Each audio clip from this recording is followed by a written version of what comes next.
Nigel Cameron, the 25th of June 2018, at Nigel Cameron 5 minutes. For more than half a century, American TV was dominated by three networks, ABC, NBC, and CBS, all doing pretty much the same programming in competition with each other.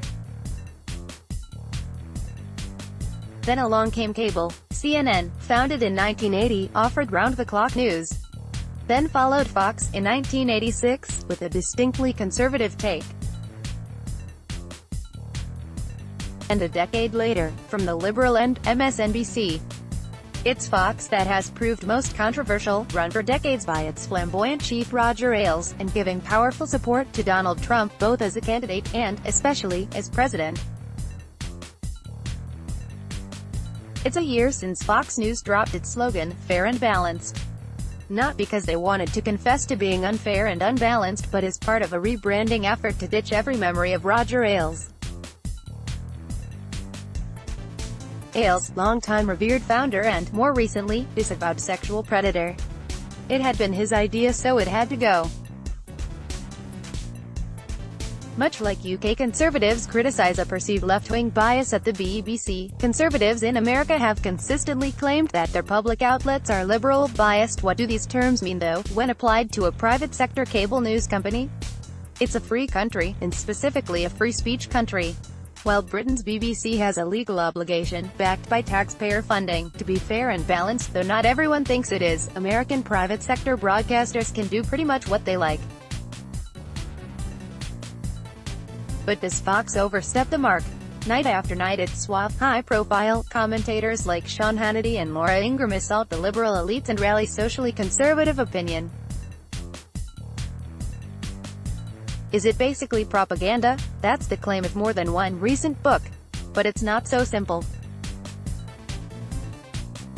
The site allsides.com, which conducts blind trials of bias in reporting, notes that, despite all of the controversy and criticism, commentators, news anchors, and reporters at Fox News Channel have responded that news reporting and political commentary operate independently of each other, and have denied any bias in news reporting.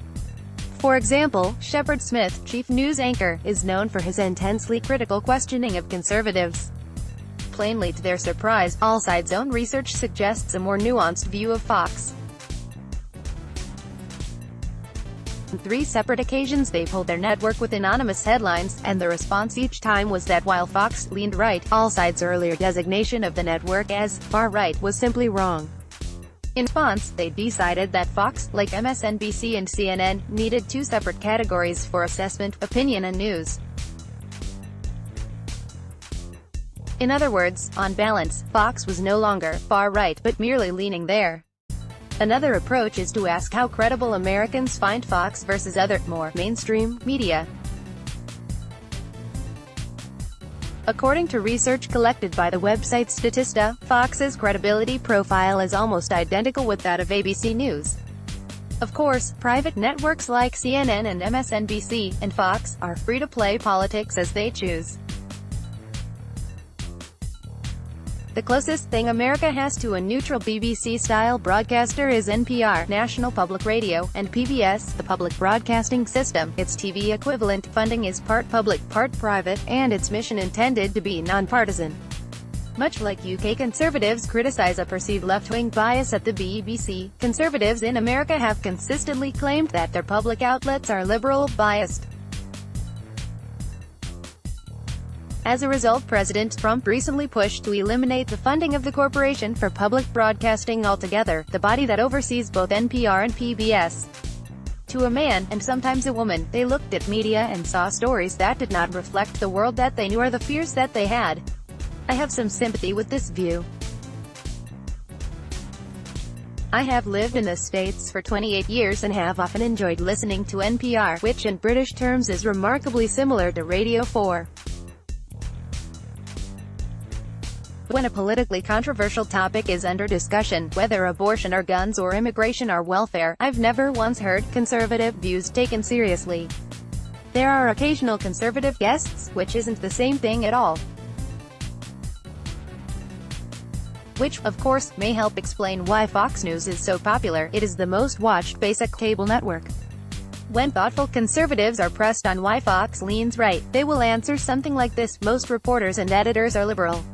When you are liberal, and everyone else around you is as well, it is easy to fall into groupthink on what stories are important, what sources are legitimate, and what the narrative of the day will be. Conservatives need their own NPR, which has a center of gravity in conservative bias.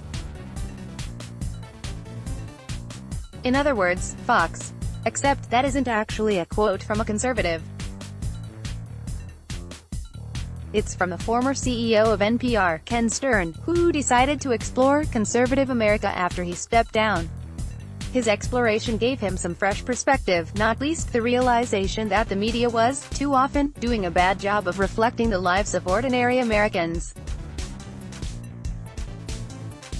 Writing about his travels in Flyover America, B notes, to a man, and sometimes a woman, they looked at media and saw stories that did not reflect the world that they knew or the fears that they had. Stern's admission that the organization most intended to be neutral is anything but helps explain the vigor with which American conservatives have flocked to Fox. And Fox is claimed to be at least as fair and balanced as NPR. It is speaking to, and for, swaths of Americans who feel that mainstream outlets ignore, or worse disdain, them. In fact, in an essay for Time, Sally Cohn, a gay left-wing writer and former Fox commentator, neatly captures the problem. During my time at the network, I came to realize how condescending I'd been in my views about not only the people who worked at Fox News but the people watching at home. And condescension is just a snooty form of prejudice. We are only condescending to those we feel are inherently beneath us. This all illustrates the filter bubble at the heart of American culture. Far more than European societies, the culture of the United States has long been divided in fundamental ways. One reason is simply the size and diversity of the nation. Europeans often forget that the US is around the same size as the whole of the EU. Another is the fact that it has fewer unifiers than European nations, from history to shared national media. And there's no question that in recent years a series of issues, from abortion to gay marriage to immigration, have been weaponized, turned by both sides into red lines in national life. What may, however, distinguish Fox from generally liberal NPR and very opinionated MSNBC is the fact that Fox is, slyly, called Fox News. The implication, of course, is that whether programming is presented as news, or opinion, it's basically all news. And perhaps that is the real problem. Americans have a range of commercial broadcasters that cater for their convictions, left and, thanks to Fox, right, but they may find it hard to distinguish fact from opinion. I've been watching Fox all evening. As I write, it is the Shannon Bream Show. It is plainly anchored on the right, though less oppressively than Laura Ingraham's an hour earlier, which was all border agents telling us how wonderful they are, just like Trump's immigration policies. Yet it's hard to conclude that Fox is simply propaganda. Their news is generally recognized as news, though they may be selective in what they report. And their opinion may be hard-hitting, but at least it takes cognizance of views that are ill-represented elsewhere. And unlike NPR, they don't pretend to be neutral.